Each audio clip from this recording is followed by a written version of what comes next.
Nik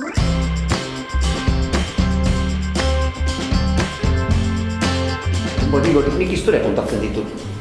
Erabiltzen dut hitza eta marrazkia. Hori da nire lana, informazioa hautatu eta erabakiak hartu eta galbaea. Eta hortan uste dut asmatu dudala, ez informazio gehiagin jarri, ez itotzea.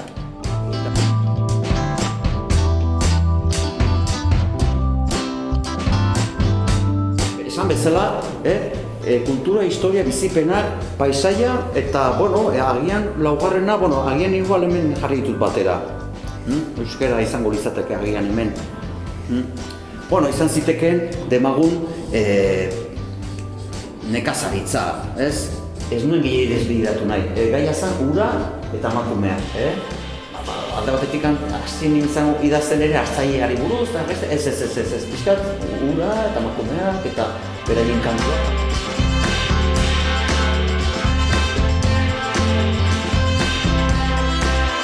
Inoiz baino gehiago pentsatu nuen irakurlarengan.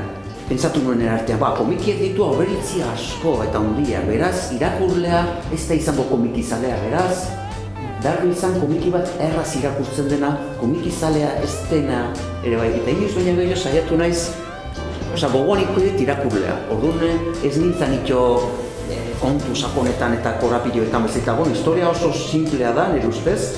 Gero zuek esango duzue, simplea esan nahi dut erraz irakurtzen da, erraz ulertzen da, atsegina da ere bai, hori bai nukan garbi behar zure izan bizitzaren aldekoa, ez nukala gogorik gauza tristeak eta mingarriak agertzeko.